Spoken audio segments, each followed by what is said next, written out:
This is episode 287. You got to hear it from the mouth. Was that the right inflection? Did I?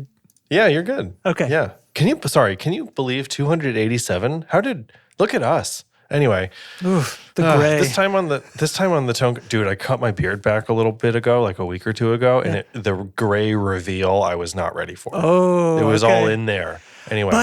Buddy, I have pictures from when my kid was tiny and we were holding her like at the beginning, and there's no gray here. I have pictures of you that. Yeah, this is what's going on, Derek. I understand. I'm 37. I started with grays when I was like 29. Yeah. And, anyway, let's talk about the podcast. Okay, sorry. I just realized this is in the intro. Welcome. So the intro of the show says, Jesus fucking Christ. What are we talking about in this episode, Derek? We got an exclusive coupon code from our pals at Walrus Audio for listeners of the Tone Control. Details in the episode. And then we talked a bunch about weird guitar topics thanks to ChatGPT, and it was actually really good. It was actually like really fun to talk about. Very good. Very cool stuff. Get in on the riff contest that's going on, and see you in the episode, I guess. Yep. Me.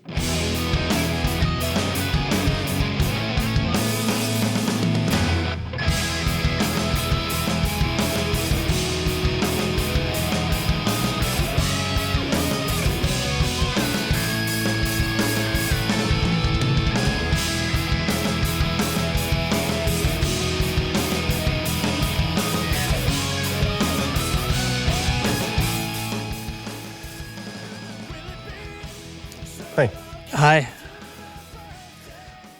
I was just sitting here looking around my desk waiting for our cool intro to happen, and cool. Realized that I have a correction to make from a previous episode.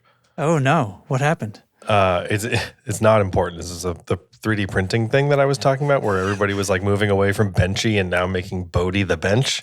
Remember that? Okay, no, this does sound important. I think you're downplaying it. Yeah. Okay. I'm just like looking over. I was just browsing my wares, and so I've got a million of these little benchmark benchies around, and I was like, oh, they're taking it down because so it turns out that's not actually what happened. Oh, okay. Vicious the rumors. YouTuber. It's just, it's a misunderstanding of the type of copyright they have over the design that is Benchy. So Zach Freeman, a YouTuber about 3D printing and stuff that I follow, has a really great explainer on this. But it turns out it was more that the company's hands were tied, that they had to defend Benchy in this way, or else kind of a worse situation for everyone. It was like one of these things. It's like, oh no, we have to actually defend it because like without it, then no one can. Like there was some if then it becomes kind of precedent. thing. I've heard of things like this in the past about other stuff. Yeah. So anyway, I'm just letting everyone know that I blew it. Anyway, so here's a Benchy, right? And did I show you my very tiny one? Very tiny Benchy? I don't know. Yeah. So like you can just like type what? Oh. Go away. Go away, work computer. The computer's like, you need me? I bumped my other computer here. Hang on.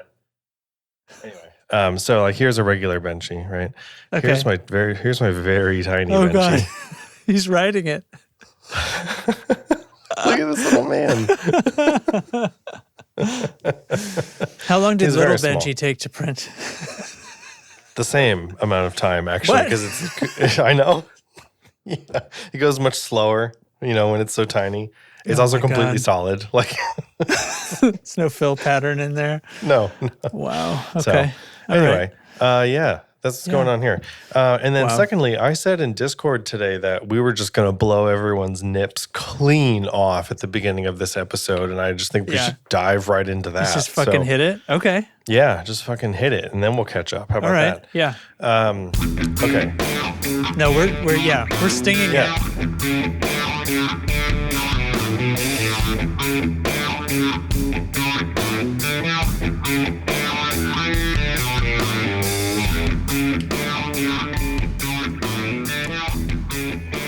See, faded that one right off. Yeah, right on. Mike says he's driving while listening. Hopefully his nips falling off doesn't cause an accident. So. Yeah. Anyway, so I'm not wearing it now, but last time we talked about my cool new Walrus audio hat that says all rig, no gig. And we thought that's very funny. So more on that. Walrus Audio, because they're just like this great small company with awesome customer service. They reach out like, hey, how was your order? Everything good? And they emailed me once about it. And I was like, whatever. It's fine. Yeah, I don't know. Delete. Don't have time for you. Yeah. It's fine. Right. It was a hat and a shirt. It wasn't a pedal. So they emailed me again like 3 or 4 days later. And I was like, okay, all right, sure. You got me. Like, I'll do it. And so I just wrote back like, yeah, it was great. Funny hat, comfy shirt, thumbs up. Yeah. And they're like, good, glad to hear it. And then they offered like, hey, if you're in the market for a pedal, we'd be happy to throw you a code. And I was like, oh, that's cool. Like, that's very cool. Nice. Right. My nips are already feeling buffeted. Right? Yeah, you got a little tingle happening. It's a breeze. It's just a breeze so far, but it's there, Yeah, right. Their presence is known. So I'm talking to the guy. I'm talking to Liam at Walrus, and hi, Liam.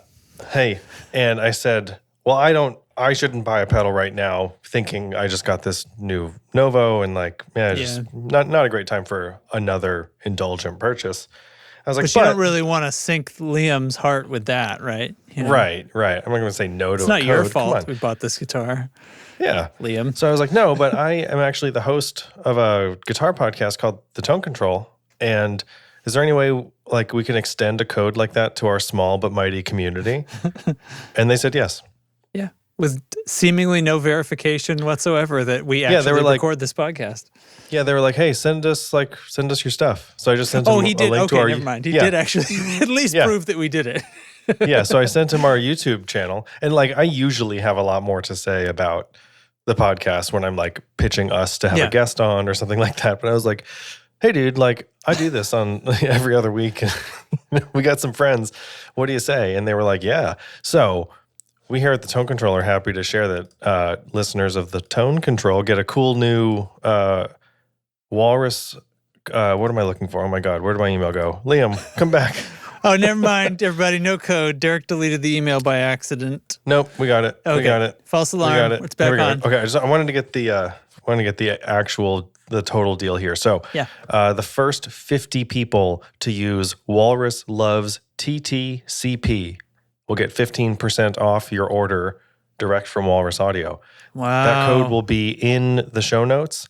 Capital W, capital L, Walrus Loves, TTCP, all caps. And that's, the first 50. So, I mean, don't hang around on this, Mike. Yeah. If anyone who might be listening live tonight technically has a little bit of a head start. Otherwise, everybody's going to hear this on Monday. I wasn't going to post it in the Discord. I think you pretty much have to. You got to hear it. You got to hear it from the mouth. So everybody else is going to get it, and which means anybody listening, I invite you to also keep your mouth shut. It's all you. Yeah. Listen, I'm not going to kick you. Advantage. I'm not going to kick you out of the club if you spill the beans. It's just not as fun that way. So I assume you'll play along.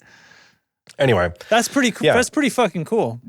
It's pretty fucking cool because I was just like, I thought there's no way. I thought, I'm just some guy, right? I'm just some guy with a podcast about guitars. They get 1 million of these emails a day, I'm sure.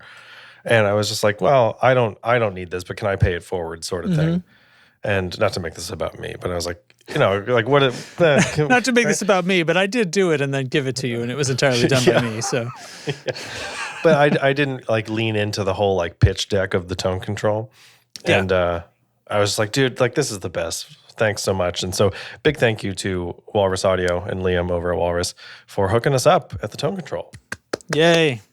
Amazing. Thanks. That's awesome. Very awesome. I hope Go you get enjoy yourself a all rig, no gig hat. Yeah. I mean, or a pedal or whatever, but the point is, or whatever. The code, I'm pretty sure, isn't going to discriminate. So I want to see. First 50 users, get it. Yeah, lots of pictures of what everybody picks up. Yeah. And of course, now I'm like, well, shoot. Now I too have a code, Like, no, even though I did just buy this guitar now, I'm like, well, that's how they get you, Derek. Right. Like the Voyager was an early Walrus pedal and an early demo here at the Tone Control from our pals at Pedal Genie, and went on to be one of our faves, if I recall, the Voyager and the Mayflower. And they just released the Voyager Mark II a little bit ago. Yeah. And I'm like, damn, is this it, right? Is this right? Is this the sign I needed to pick up a Voyager? Maybe. Probably not. But anyway. Yeah, right on. That's awesome. That's what's going on here. But yeah, I was going to say, before the show, actually, give me with another pump. Yeah.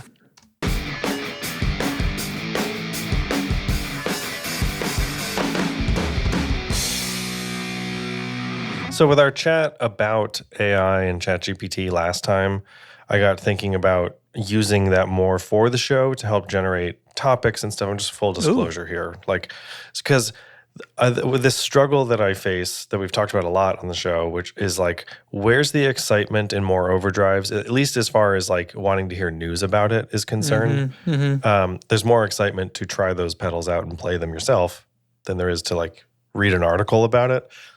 So yeah, like the Tone Control has had a hard time with this for a while. So I was chatting with Chat, and I was basically like, I told it, go like the Tone Control podcast. Tell me what you know about that.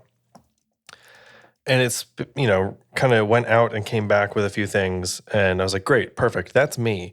What do you have to say about topics that like I'm bored with? Like, what do you have to like? Where are we with analyze more our exciting boredom? conversation?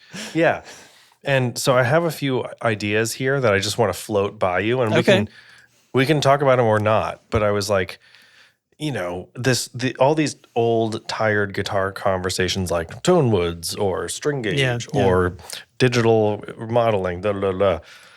I'm so over that, and I think everyone else is too. So I'm curious about other cool conversations that we can sink our teeth into, kind of like that. So, okay, I'm just going to run down the suggestions it offered me. Okay, right on. Guitars in the future of music tech, suggesting like AI-assisted tone shaping. So it's pumping itself up right now. Okay, right. It's just like boom, right out of the gate. Asking ChatGPT about guitar-related topics, number 2. Yeah. Debunking or confirming guitar myths and legends. But that still feels a little, I don't know. There's an academicness to that, though. Sure, yeah. That's one of those things that like, it's like we forget because, well, we did that already, and it was 9 years ago. It's true. Sound storytelling suggests dive into the narrative behind iconic guitar solos or riffs, and I have no idea what that means. Wow. I mean, dive into the narrative of a riff? That's like, this is like the behind the music. We have to like get ourselves into some research there. That's what I mean. Like, and then are we going to repackage some, courtesy of VH1, here comes this story to your ear. I mean, not that like, whatever. Not that I'm above telling stories that I heard, I guess, but yeah. Right. Well, it says to have musicians on to share their stories about the emotions that shaped their tone choices in a way that goes beyond tech specs. Yeah. Okay. So that's a better question. Does require us to have musicians on. I don't know any musicians, Derek. Do you know some musicians? I know a few. Okay. But I'm just having a moment now. Really, this is the thing about working with AI is like, whether or not you think these topics are good, like here we are talking about it as a subject, so it worked. Yeah. Right. Exactly. Mission accomplished. It's done. Right. Exactly. I was like, not worried about it.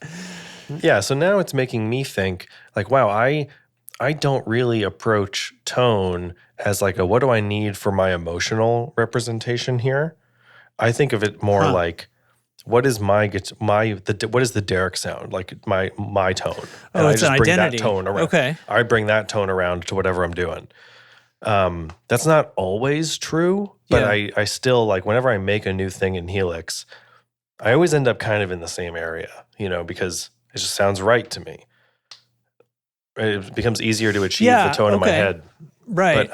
But even now that you're making things for more of like a cover music kind of situation or something like that, right? And I went into that band thinking like, I'm going to do totally different presets. Like if we're doing a classic rock thing, it's going to be like a JTM 45 cranked up. And if it's a modern hard rock, it's going to be a Mesa, like whatever. And I did it for a bit, and it was kind of a lot of work. It was fun work, though. It was cool to do, exciting. But I found the leveling between the presets to be really challenging. Like making sure the outputs were all the same, and that not just the actual same level, but just its overall presence in my in-ear mix. So if one was heavily scooped and one was really mid-forward, they would like really present themselves so differently. In a vacuum, though, each tone was cool and worked great, you know? Yeah. So it's it's side by side. It was too like, I didn't set this up with that other one in mind. Right. You know, that's oh, man. That's interesting because there are like so many different tones that are cool. And you think this is the situation, like this is why I kind of brought it up that way, is because you think like that's when it's going to be an appropriate time to do this, right? But it's too different across a show. Like you're still standing there between each of these songs. Like you can't just totally change. Oh man. So like tonal continuity from like the audience perspective when watching a band, I think that's pretty important. That's something we don't think about. I don't think about like, what if the mix suddenly changed or like at a concert? Or what if the tone of this thing was suddenly dramatically different? How it would sit, you know? Yeah. You know, and I've never thought about that. There's I'm okay, so I'm starting to think about a bunch of different things now, but so your Coheed and Cambria is on your shirt. And one of their, I don't think it's the most recent disgusting artwork. This gross guy. Can we look at this thing? I have to zip up my sweater if Jack's around. He doesn't like it. He's like, I'm not okay with that. He's like, Dad, a monster on your shirt. Oh no. So I don't think it's the most recent album anymore, but one of them it was like some fuzz tones started showing up that was different. And you know, that struck me, but it's because like I've listened to a lot of Coheed and Cambria, and I don't think it would stick out to somebody who was, you know, because that one tone was to me very different from other tones on the record or other tones on other records, but it's really not. It's like 5 or 10% different, right? But it's key. I'm keying into it, but the average listener isn't. So maybe this is the answer to like, you know, creating this like cover band set. And you think like, well, this like, and you're going too far to match like what was the original tone of this. We need to go 10% deviation from the center anytime to kind of make it a little bit more like this band, and then a little bit more like whatever else. Exactly, because we'll have a set list where I'm going to have to play a Shania Twain song, a Toto song, and like and maybe I don't know, Third Eye Blind and Harvey Danger, like all these pretty different guitar sounds, right? Yeah. And so I think that's why I approach it as more of like, I need a tone that'll catch all of this. Yeah. Which is kind of like where I'm coming at it from the me sound. I want a tone that is universal. It's become a you version of that. Yeah. Yeah. And that's why so many of my Helix patches end up being 2 overdrives, usually the 2 same ones, into whatever amp in the front end, other stuff in the loop. Like they all end up occupying the same like blueprint more or less. A home base. Yeah. Boy, it makes sense when you think about it. Because it does, but it also, the way I set them up, I feel a little boxed in by my own ideas with it sometimes, because it's like, this is so obviously what makes sense to me, but that's the only thing I can see. You know, this is what I'm thinking of. And so doing things with ChatGPT in this way is beneficial to break through that. But anyway, do you want to continue down this list? One other thing on this topic that I was thinking about is like when I'm making guitar tones, it's because there's like an artist sitting here, right? And so especially it kind of, I feel like needs to be not just whatever I come up with. Because I have my like similarly, I've noticed like when I start making a tone, they kind of come out the same. And so it's always like, well, either just describe something you want me to chase. Like, let's actually listen to something rather than having me try to imagine it first. I want a real example. Or like you just got to have like some of your own gear. Like I've got to just hear you. And even if we don't use your exact amp or something, like because of who knows why, like I have that as a starting point, and then it will come out. And one guitar to the next under the hands, like that's little differences. But if I'm putting them all into the friggin' diesel amp sim that I like, and you know what I mean? They're really like, and there's like 40 IRs in that thing. There's like 3 that I use because those are the ones that align with me, Right. And it's not that the other 37 of them are bad, right? It's not that you don't think they sound good. It's the difference between like, I don't know, I not liking it and it not being made for you, I guess, or made for what you're doing or for this current job. Right. I just think about that kind of angle too sometimes. I don't know. I end up with the ones that are not too scooped and you know what I mean? I have some mids there because I know that's what's going to work best on a record, and it must just be like the amount of guitars that I've encountered kind of things. Like they just tend to not, I don't stray from that too much. And I go through and I listen and I try to do it just by ear, but when I'm done, it's always like, one of them, it's a 57 or it's a 57 plus something else. It's never one of the big condensers or something, So that's why on the IRs that I prefer, they're from ML Sound Labs, and they've got all of the breakouts of like, it's 57A, B, C, D, E, and they're just different placements of that positions, mic. So there's like 57, 121, like all of the different included ones. And then there's 5 or 6 that are just named, and they're kind of pre-sculpted blends of mics, and you don't know what they are, but they're just like aggressive or punch or clean or like modern. They're just these names. Okay. And I've been kind of going into those more. Do you think that language is more or less useful? I don't want to be influenced by the 57. Like I don't want to see the 57 and go, yeah. Yeah. You know what I mean? Like I should use that. But if you didn't have the experience that you have, this is now we're trying to imagine, but it's like I know that I have the same thing, right? But at the same time, would I be influenced by those descriptive terms instead? And would that trick me somehow? I don't know. I think it's the overwhelming list of like, here's 30 IRs that are, right?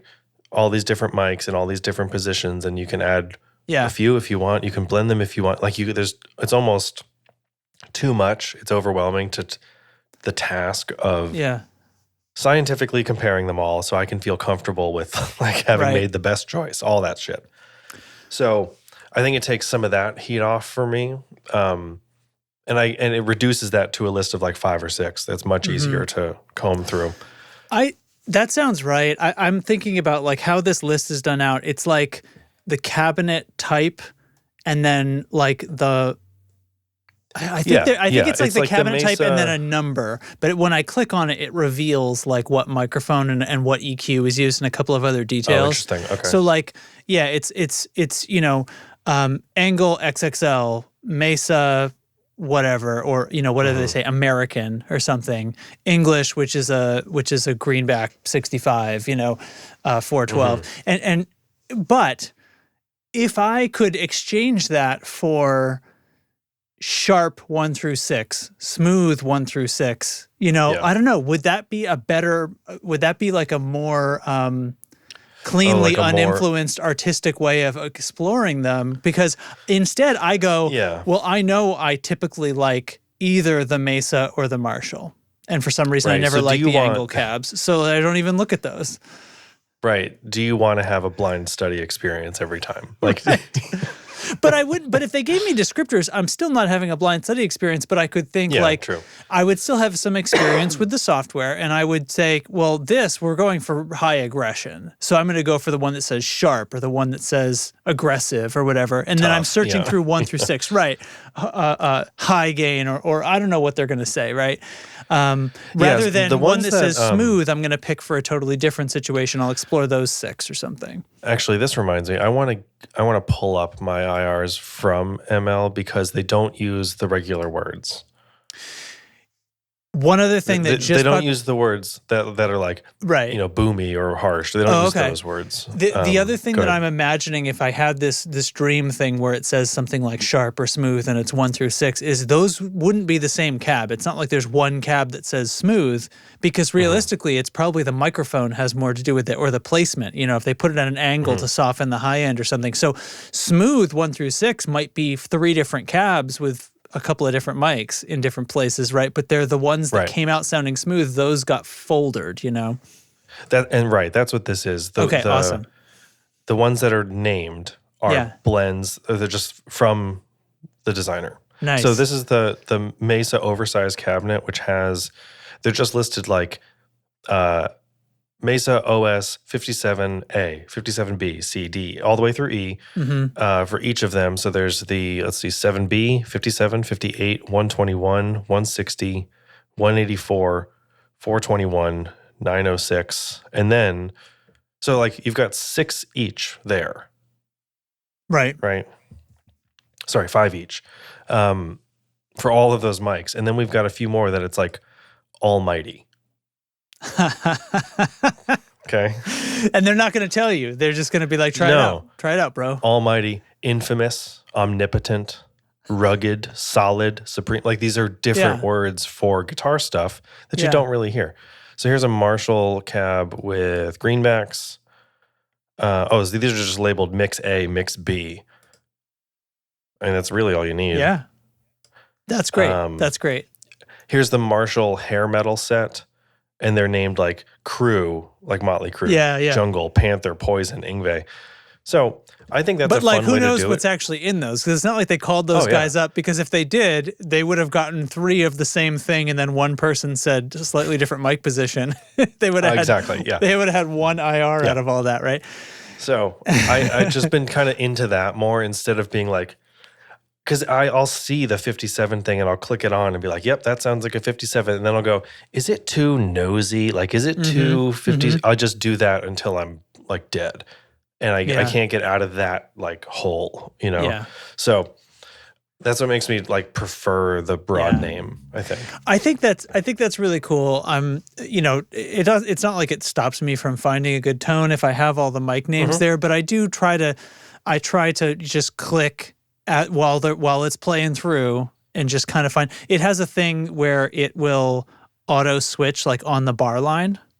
So you can just have it going in a tempo. So you could be one-handing, or you're not having to one-hand your guitar, and it'll just keep switching on you. And then you hear one that sticks out to you, right? And one 3 tones ago was really good, But that's mostly what it is. It's like, and like they're saying in chat, like, the 57 comes out kind of, it's the one that sounds pretty neutral on a guitar. And it's because we're so used to it. That's probably because we're used to it, because it's not that neutral a mic. I mean, it's more neutral than a 421, obviously, which has this very like honky kind of attacky mid-range thing that is it's like sounds like nothing else. That Sennheiser 421 sounds like nothing else. It's a good guitar mic sometimes, but anyway, it's wild sounding compared to a 57. If you do them back to back, it's like whichever one you started with, you're like, oh, this is wrong. Like when you get to the second one, kind of thing. I bet. Yeah, the ear acclimation thing. Right. Yeah. So, dude, look at this. This was from one bullet point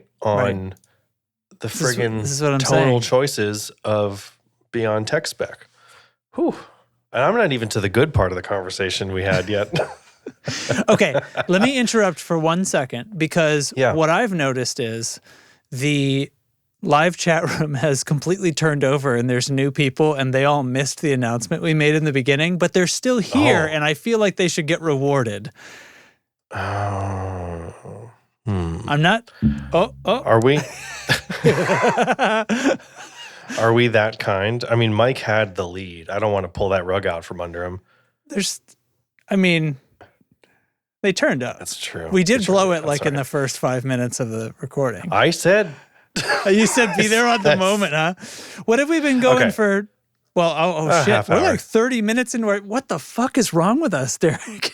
How do I not realize that we've been here for half an hour? Oh, shit. Eric just showed up too. Oh, my God. Oh, no. Do we have to do it? All right, listen. I think we got to do it. All right. We're going to re-announce the announcement. Give me a bump here. Okay. Oh, yeah. All right.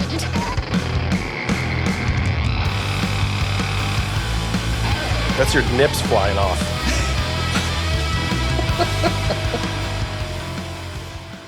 We can do the short version this time, right? We'll do the short version. Podcast listeners don't need to hear the whole thing, but yeah. So, got the hookup from Walrus Audio for a custom coupon code for listeners of the Tone Control. So, the first 50 people to use the code Walrus Loves TTCP will get 15% off their order. Bam. There you go. Pays to be early. Pays to be here. Since you guys turned up, you get that. Since you guys are here. Roughly a week before some of the other people. So you should have plenty of time to decide what to do with that code and use it if you want to and be among the first 50. Okay. For sure. That code, again, Walrus Loves TTCP, the Tone Control Podcast. Podcast, yes. Wait, is it PC or CP? Cast Pod? Did they say Cast Pod?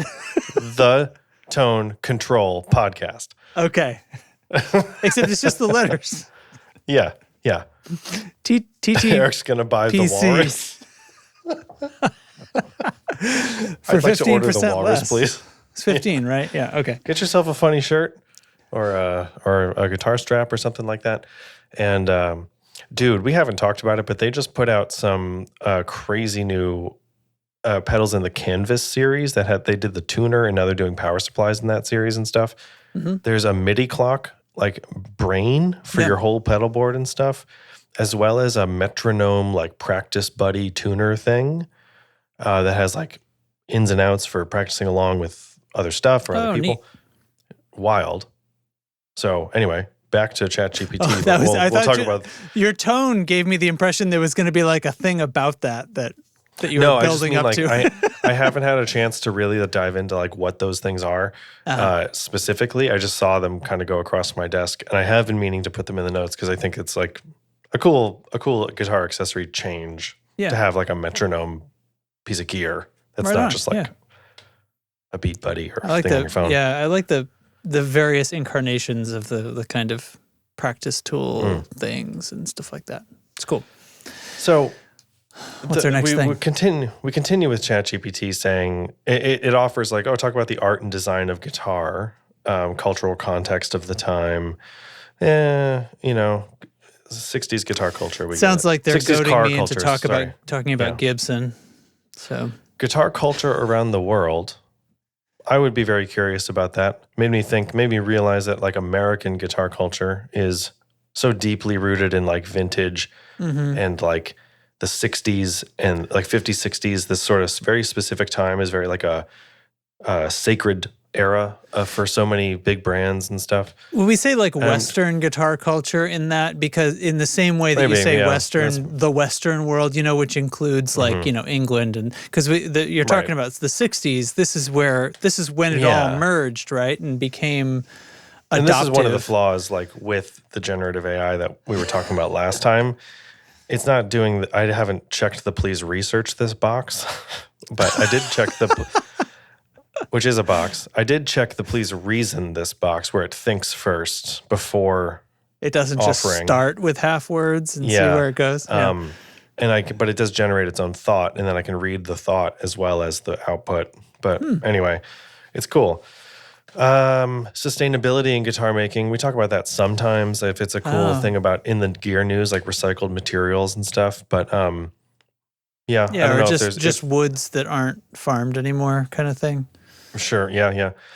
DIY revolution, custom pedal builders, indie luthiers. Yeah, of course. I would love to talk to people about that. Beyond the Axe, guitar's role in new genres. Sounds like a book. Are there new genres? Because here's the thing. All of the things that people say are new genres are just like disco genres mixed with something, or like I was gonna say like finger guns and Bill Murray. So, but it's asking or suggesting guitar being reinterpreted for unexpected genres, hip hop, electronic, or even experimental noise. A conversation around adaptability and reinvention. Totally. Guitar in music that I don't really think of as guitar based. I mean, this is all kinds of stuff, right? But I mean, going back to the guitars in Michael Jackson songs and there's guitar in this, but it's not a guitar song. It's not a rock song. There's plenty of hip hop bands where guitar is present. Like that's just one of the things that they're making the music with. It's not like Foo Fighters. Mm-hmm. So I guess, but like they don't think, should we throw guitar in this one? Do they? They're just doing it. Yeah.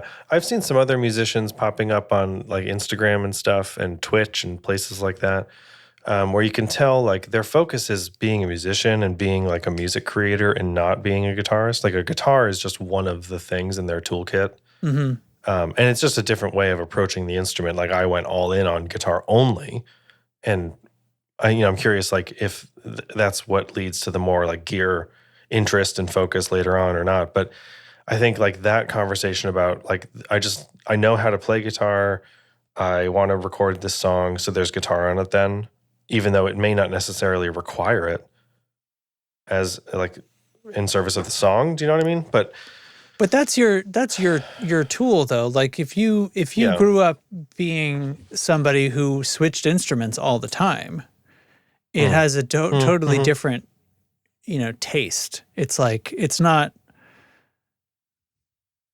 I don't know. I think I ran out of words there, but it's like as a very a long time guitar player, that's always going to be your move. You're not going to go, I don't know, what would this sound like with piano? Because it's not going to come out of you that way, is it?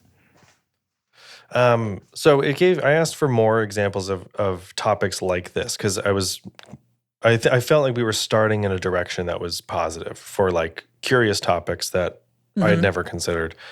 Gave me a few others, nothing really standing out, but then I just was thinking about it on my own and asked, ask the chat, do you think guitar is a culture or whatever you want to call it, like guitar as a thing? The guitar-verse. The guitar-verse? Guitar-verse, sure. Right? The guitar-verse has more or less been stunted by the obsession of pursuit of vintage stuff. Vintage gear, vintage spec, whatever. Very possibly. So asking its opinion is kind of obviously, it's not going to be entirely transparent because it is trying to appeal to me, so it agreed. Yeah.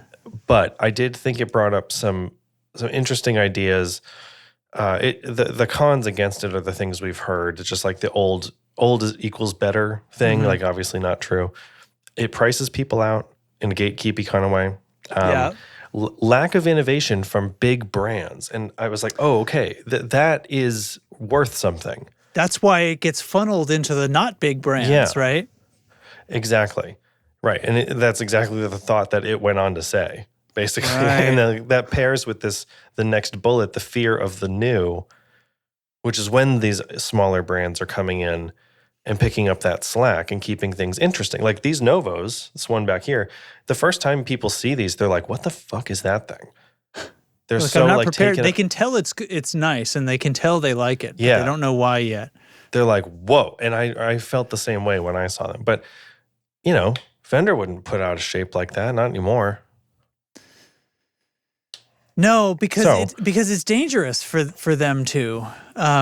Because of this, it's wrapped in. It's circular, but it's wrapped up in this nostalgia, which is like it's an inseparable part of it. Yeah, and it's a deeply human thing. You can't I don't. The human race just wouldn't exist without nostalgia, but it is so dangerous.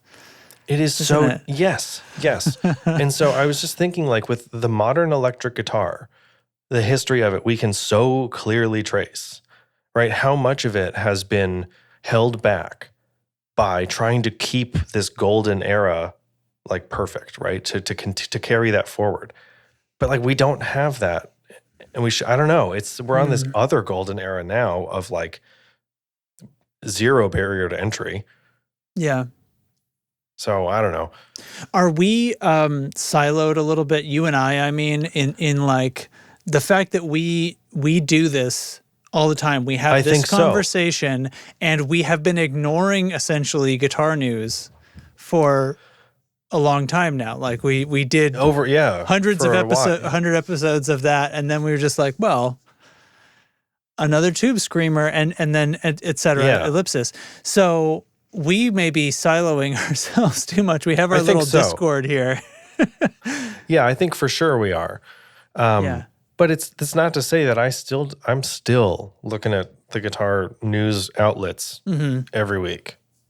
Just like I always have. So do you think, have they shifted at all? Are you seeing more? Can you tell? Would you be able to tell? Are you seeing more stuff? I don't know. It's just that's innovative. I'm seeing more stuff that's like, it's all on me too, because it's just like not interesting me anymore. And I think that just is that I'm at a stage with my gear and my playing and my history with the instrument that I don't feel that like super strong pull. But I don't know. It's hard, and I'm really curious, like, because as people in the guitar media space, as small as we might be, like the contribution to that is confusing. This is so confusing.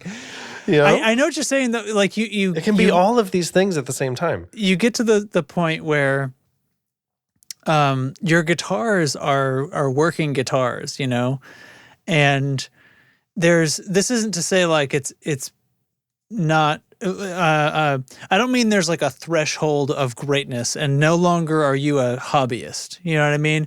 But there are these different sort of outlooks, right? These different sort of ways of thinking about it. And when something is purely a toy, I feel like the flavor of joy about that thing, about thinking about getting it, about getting a new one, about seeing one you're excited about, it's a different flavor of joy, right?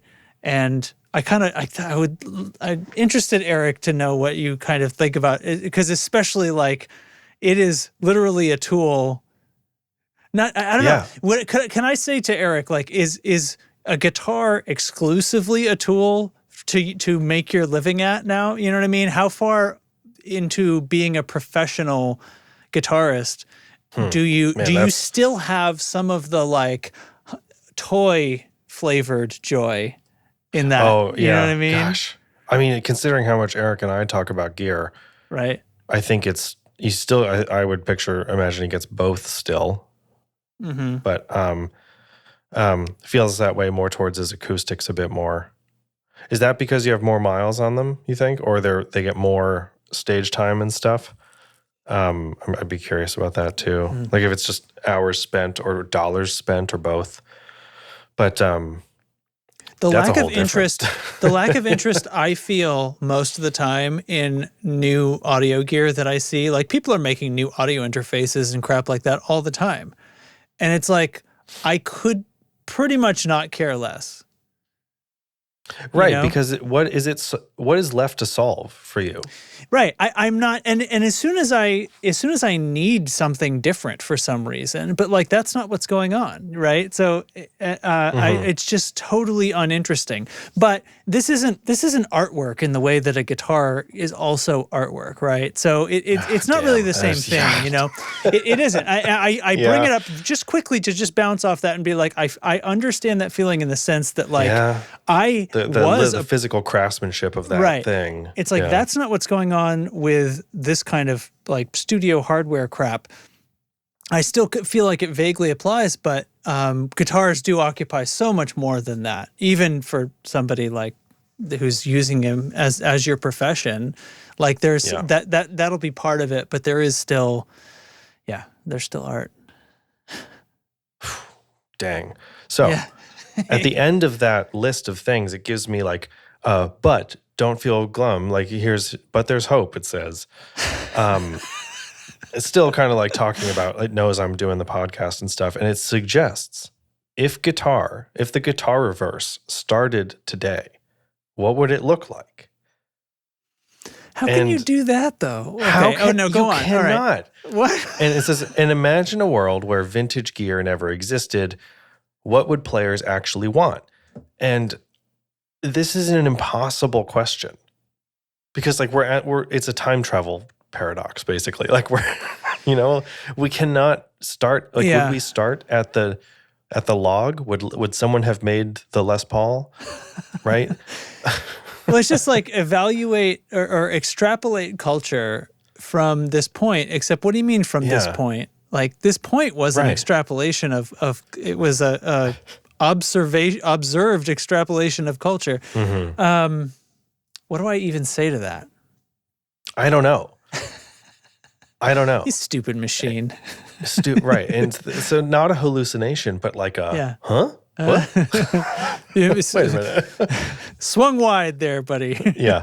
And then it offered some more stuff about like the vintage is this whole vintage thing that we've created for ourselves an obsession or a roadblock that is it a blind spot or a barrier that guitar manufacturing or whatever has put on itself and like upholds on itself still so many years later.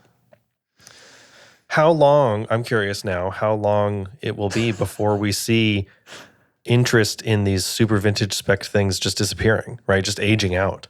Yeah. Never. Well, I mean, probably someday, but it will take a long time. Like it'll probably move to like a historian approach because like I'm not able to picture Jack giving a shit about a 59 Les Paul when he's my age.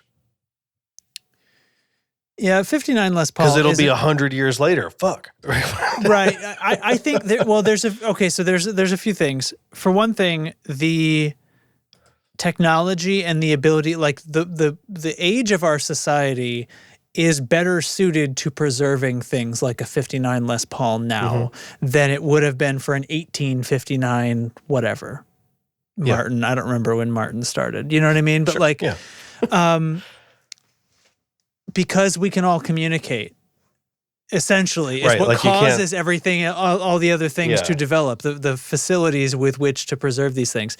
So I do think 59 Les Pauls will still be around.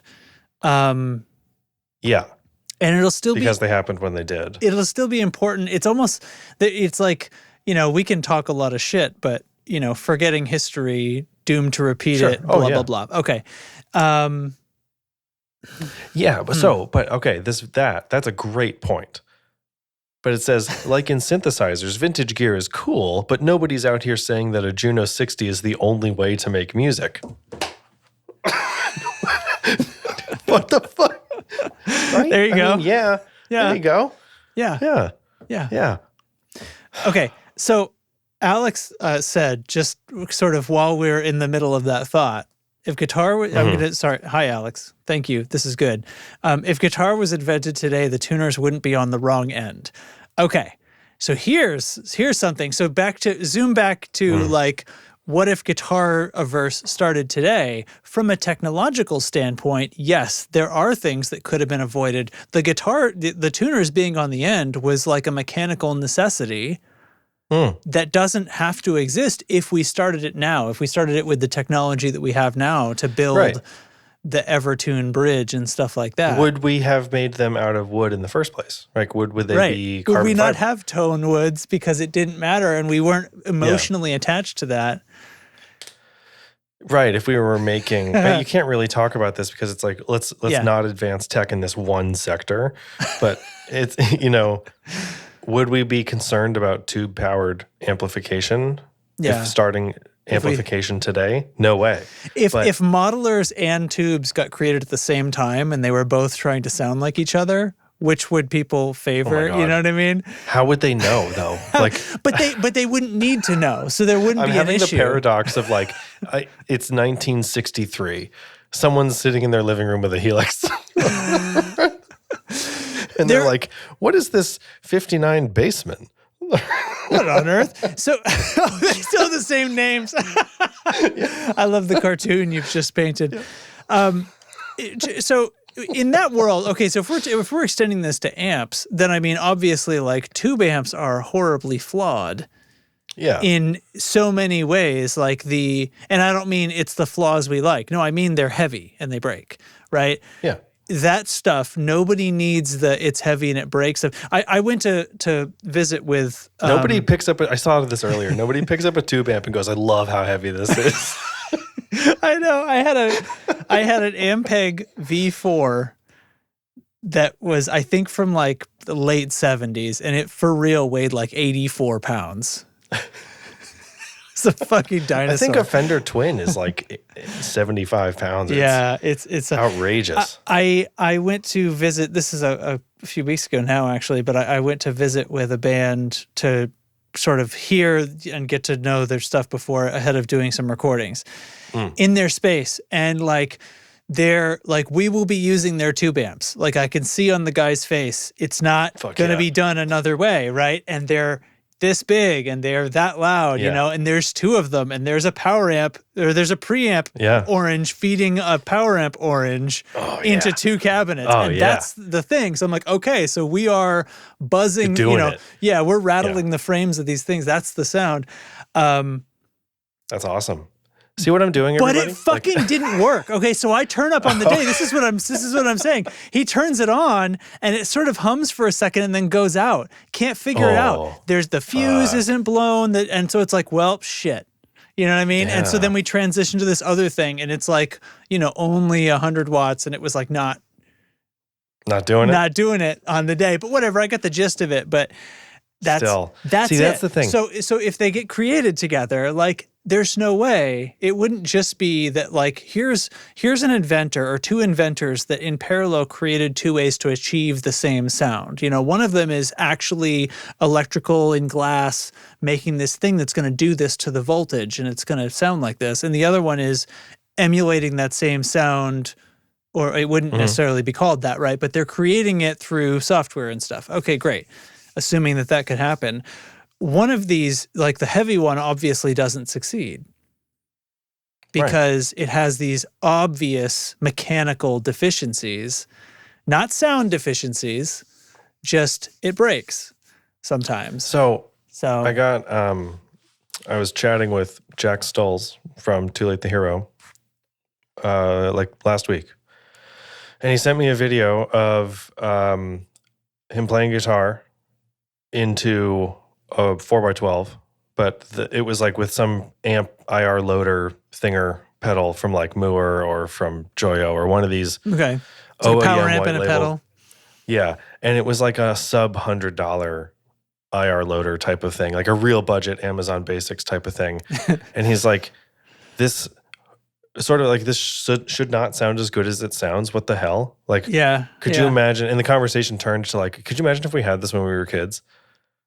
And when we were kids and we were like, I can't have $1,600 for a Marshall JCM 2000. I don't know, man. Yeah. Right. And so now it's like in the palm of your hand, it's $100 and it sounds fucking killer.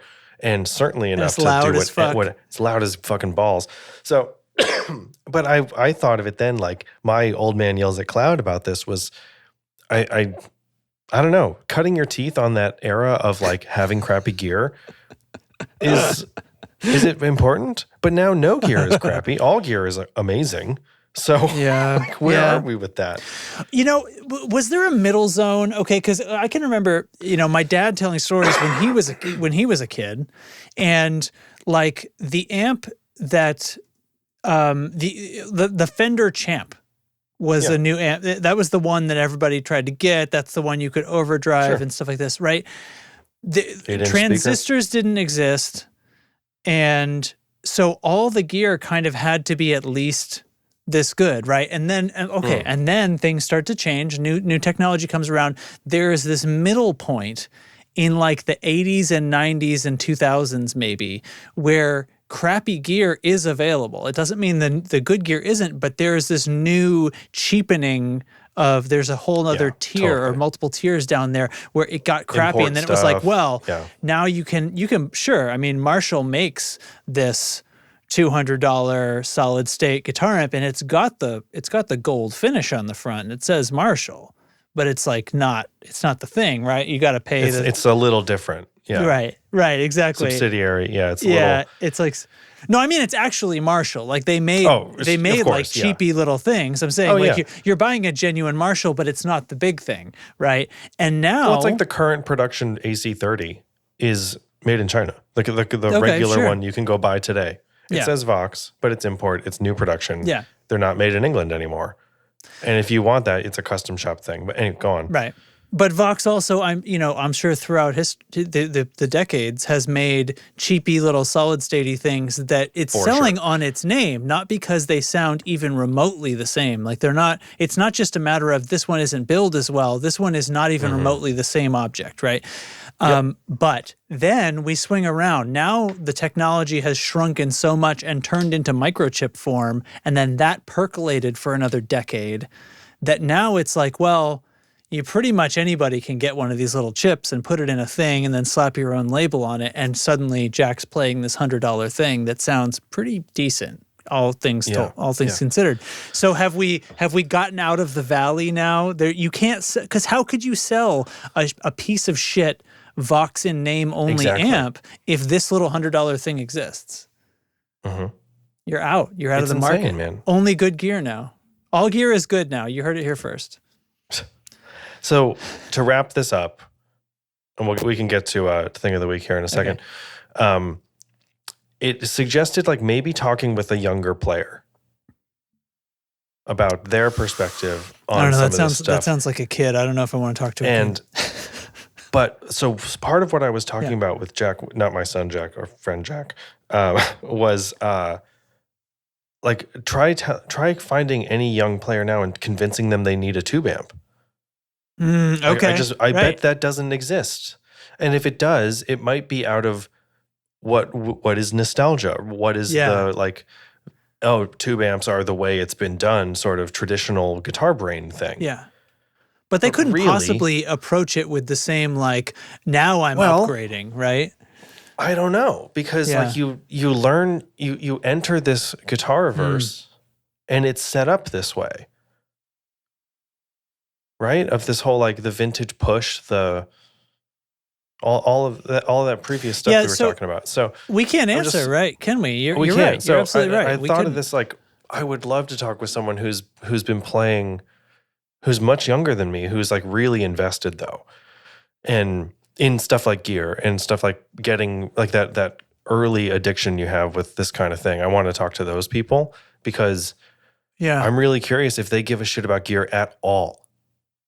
There's a bunch of people in our Discord community have children who are the right age for this and are starting to really think about it. And I wonder how tainted that sample is going to be, though, because their dad is one of our community members. But it's a start. Yeah. It's a start.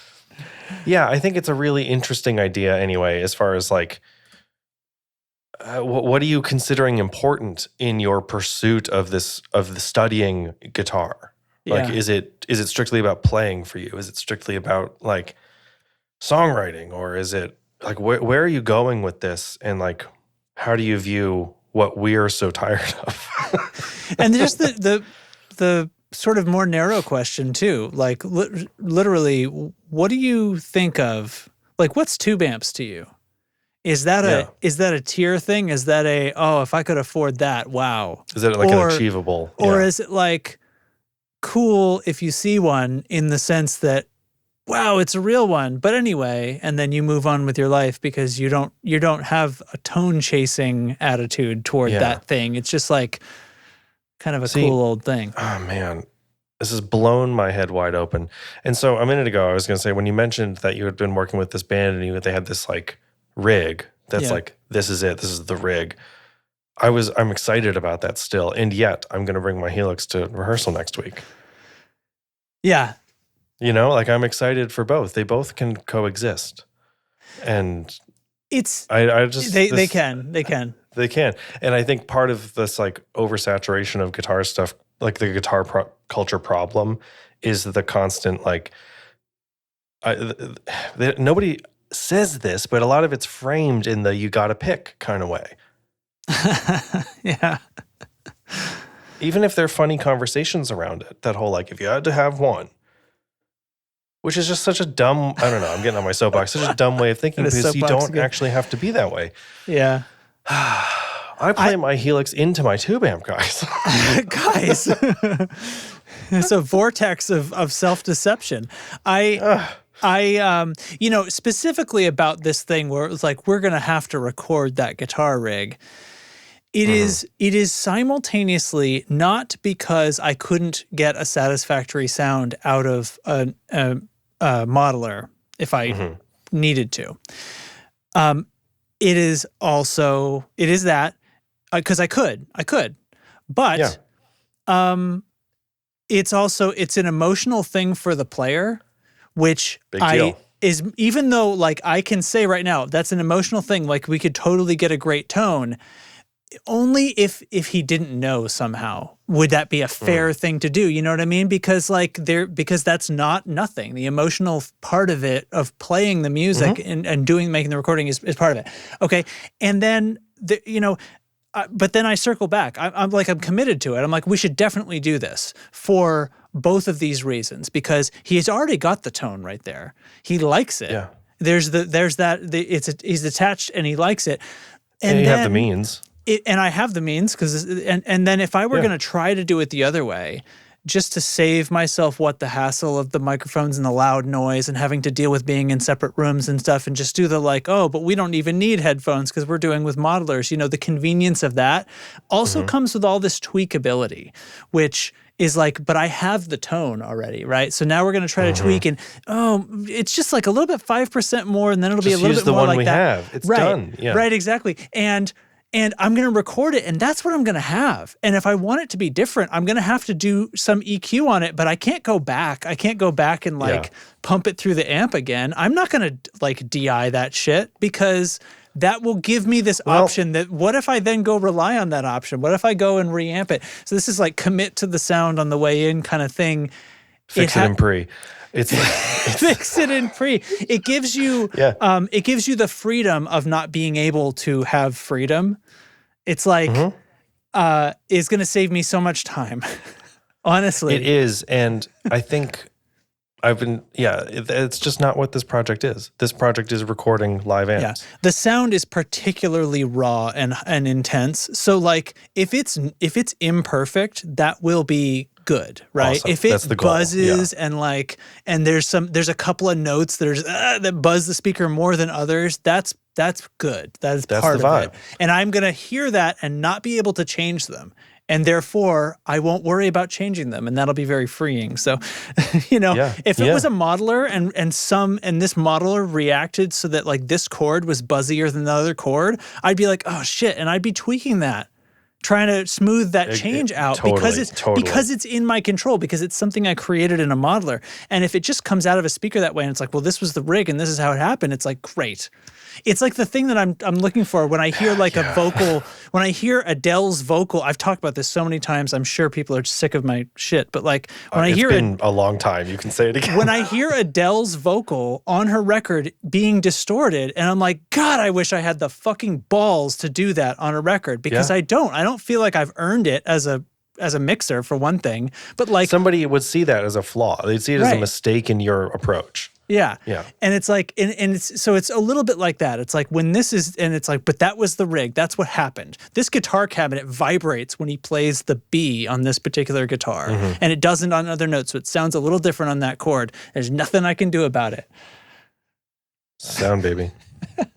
Look at this. Look at this. Look what we did. That was some good ass conversation. Am I right? Yeah. I mean, I think there's a lot of really interesting ideas here. Yeah. Like truly. Yeah. And a lot of stuff that I haven't actually considered before, which is this is the exciting thing. Like, this is the kind of stuff that's way cooler for me to talk about than like, hey guys, tell me about Tonewoods. Fuck Tonewoods, fuck you. Can I tell you one little thing that's been racing through my head this whole episode? Well, I guess the second half of it. When you start talking about what if guitar started now, in my mind, the scene that I'm picturing, it's a caveman who has the guitar, the first guitar, and it's now. But for some reason, he's a caveman because it's the beginning of culture. Anyway, that's just the picture that was in my head this last half an hour. Man. He's got an animal skin on, man, and a guitar. He's got like an NSG. Oh, man. He's showing his buddy, and it's like, ooh, ooh. You know? Yeah. Chug, chug. Chug, chug. But it's now, so the tuners are down here by the bridge where it's really convenient to have them. Oh, man. Hey, let's get out of here. You want to do thing of the week? You know what my thing of the week is? Fucking nothing. Yeah, like, I don't know. That thing I was just yelling about, maybe take your pick. It's, I don't know. God. I got one. Yeah. You giving me a sound? Oh, right. Fuck, I forgot we did this. Oh. Speaking of different tones. It's my Strat.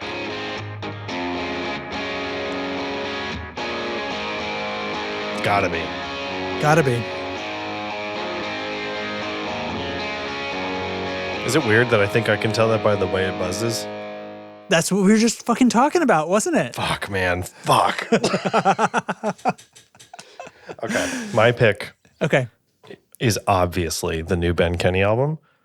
Oh, okay. Well, hold on. I got to put it in my thing because it's not obvious to me because I didn't know about it yet because I'm a dingus. Ben Kenny. Yeah. The album is called Powerful Butt Cheeks. Okay. Yes. And hold on. The thing about this, if you don't know Ben Kenny, he played bass in Incubus and The Roots, lots of other cool music projects over the years. Has a really great solo catalog as well. Really cool. I don't even know what somebody asked me what genre it was, and I was like, oh shit. Don't bother with that. Yeah. I was like rock, but it's like exploratory and vibey and kind of just like just put it on. Right. Yeah. And so the new one came out a little bit ago, and this is after he's like recovered from this insane brain surgery for a brain tumor that he had, and like he was off the scene for a long time. So he's back, and this album is out, and it's so good. It is just like I didn't know how badly I wanted new Ben Kenny music, and I put it on. And it's like he's always making moves that I never expect, and like on those early listens, they're just the best because. It's like, really surprising ones. It's like a little jarring change. And it's by the end of the song, it's not jarring at all. And it's like really cool. So this whole record is just super groovy and vibey. And the tones are really interesting. The recording quality itself is very interesting. Some of it's really open and like just raw in the room feeling. And some of it's really like tight and in your face and more modern. And it's great. I love it. That's it. That's the moves around. Yeah. I know. I've listened to Ben Kenny enough to know what you're talking about. I'm excited for that. I think you'll dig the album. It's kind of a return to form, but it's also the next, like very clearly the next evolution in a lot of his stuff. I'm totally here for the next stage of Ben Kenny guitar tone, which is like a whole conversation of itself. But yeah, man, it's really good. Really good. Nice. I'll tell you what, I'll do an anti-pick, and I'm not even going to name anything, but I recently was thinking about when I listen to albums, and I pay a lot of attention, obviously, to the recording quality, the mixing, and stuff like that. And there are some that stick out to me, but I think there's like a ton of just like, it's so good. Like, it's just with technology and everything, they're so good. I just don't hear the kind of cheap sounding records that I was into when I was like in high school, and it was like hardcore bands that couldn't afford a studio, and so they were doing the who knows what, and these weird sounds came out of that Are you going to tell me you're nostalgic for that? No. What I'm telling, well, for one thing, I think I've said this a few times, when I go back to those thinking I used to love the sound of this and it was so raw and I knew it wasn't high quality, but like I liked it. I don't like them. They're not good. It's bad. It sounds bad. But I kind of think like as far as the whole just music has just elevated because it's easier to make music and it's easier to make it sound good, which I think is good for creativity, right? That we don't have we don't have to hear through those things that I heard through back when I was a teenager. But there is a record, and I'm not even going to name it because I don't even want to ruin it for somebody, because a lot of people don't hear things the way I do. And sometimes I've said things to my wife I'm super interested in this. Oh, I can't, just the snare drum on this record really bothers me. And she's like, honestly, never even noticed that there was a snare drum in the song. But as soon as I say it, she's like, fuck. It's even there. She's like, fuck. No, but honestly, she's a person, like she's a singer and a musician, but she still is one of these people. She basically doesn't hear things other than the lyrics. And like the bass, if it's Michael Jackson, that's like 90% of people. You got to understand. I've noticed this at concerts when like a song starts and I'm like, it's whatever song. And everybody else waits for the first word. Yeah. And then they're like, oh, what is wrong with you? It's most people, maybe not 90%. It's like everybody obviously that would listen to this podcast is in our camp, right? I would think, but most of the listening public, like literally they're only hearing, like when we say the vocal is the most important part of the mix, that's because it's true. But I was listening to a record, very popular, new artist that everybody fucking loves, like, in the grand scheme of culture. And I think the record doesn't sound that great. And I think like there's a lot of stuff that like, Billie Eilish, just amazing production, never misses, and moves around a lot. Speaking of like the kind of moves around like Ben Kent, you know what I mean? There's just so much gems in there to hear. But I was listening to something today and like my daughter loves it. Everybody's loving it. And I'm just sitting there going, I'm not going to say anything, but like I can pick out a bunch of things that I think I could do better in this mix. So see what Justin was listening to. What was I playing on the ride home today between like 3:15 and 4? Oh man. Because you could see my Apple Music, right? Anyway, so it is possible, this is the anti-pick, it is possible for records to still not sound amazing. What a weird pick. What a stupid thing to say. Anyway. That's hilarious. But if you want another good record, you want a good record that does have awesome production, obviously Billie Eilish. This shouldn't be a surprise to anybody. But oh my god, it's true. I know. Yeah. Phineas's solo music is also really cool. Yeah. If you haven't checked some of that out, outstanding. Yeah, all right. They're unstoppable. Let's get out of here. Yeah, let's do it. So that's it. So congratulations to everybody on your new super sweet Walrus Audio code.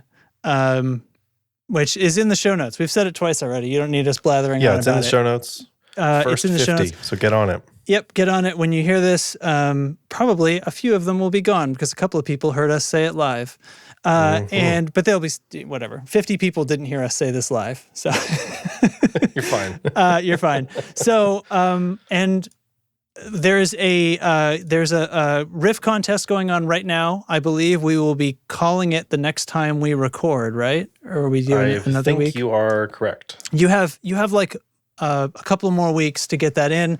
So join the Discord, do your best impression of Jimmy Eat World on top of the drum track that I posted there.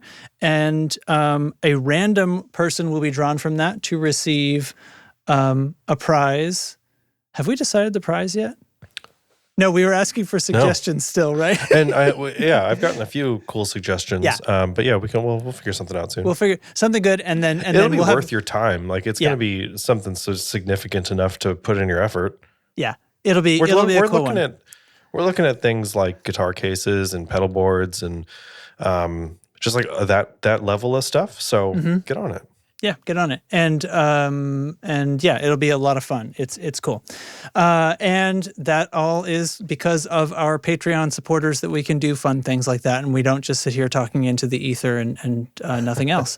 So thanks to the Discord community for being an awesome community to hang out with and chat with. And you can find that link in the show notes as well, but especially the Patreon, because here I go pushing the wrong friggin' button again. But the Patreon supporters are why we have a little bit of funds to play around with for things like this. Exactly. So special thanks to them. And they are, of course, Rabbi Bob, Ela She, Did I get it right? Carson Ricketts, Matthew Fenslaw, Ryzen Wolf, B-Gauss 69420, Andrew Walsh of Andrew's Alcove, Sean Wright of Lollygagger Effects, and new name. Yeah, the newest. The newest name. I think the name thing calmed down in here, didn't it? A little. I want to see new names next time, everybody. Everybody. All right. See you next time, everybody. Get See your you next riffs time, in. dorks.